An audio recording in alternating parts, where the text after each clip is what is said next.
ছুটির দিনের ভোর হতেই কিন্তু ঈদে ঘরমুখো মানুষের ঢল নেমেছে। পদ্মা সেতুর মাওয়ার টোল প্লাজা ঘিরে এই দীর্ঘ যানবাহনের সেটি কিন্তু প্রায় 3 কিলোমিটার পর্যন্ত শ্রীনগর চলে গিয়েছে এবং বেলা যত বাড়ছে ততই কিন্তু এই যানবাহনের চাপ বাড়তে শুরু করেছে।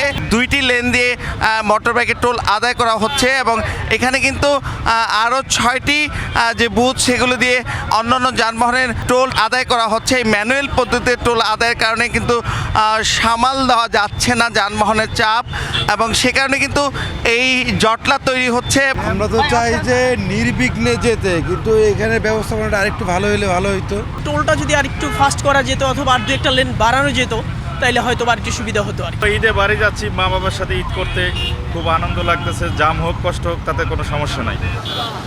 শত শত মোটর বাইক এই লম্বা লাইনে দাঁড়িয়েছে আর এদিকে কিন্তু পণ্যবাহী ট্রাক, প্রাইভেট কার, বাস, বিভিন্ন ধরনের যানবাহন এই লম্বা লাইনে দাঁড়িয়ে আছে। এই লম্বা লাইনে দাঁড়িয়ে থাকা একটি পিকআপ ভ্যানকে কিন্তু পেছন থেকে বড় কাভার্ড ভ্যান এসে ধাক্কা দেয়।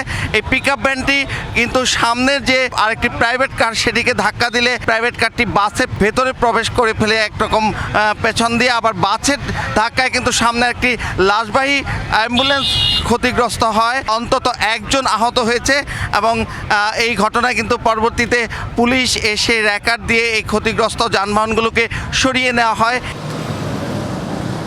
ঈদে ঘরমুখো মানুষের ঢল, এই পরিস্থিতি সামাল দিতে কিন্তু আইনশৃঙ্খলা বাহিনী অনেকটা হিমশিম খাচ্ছে।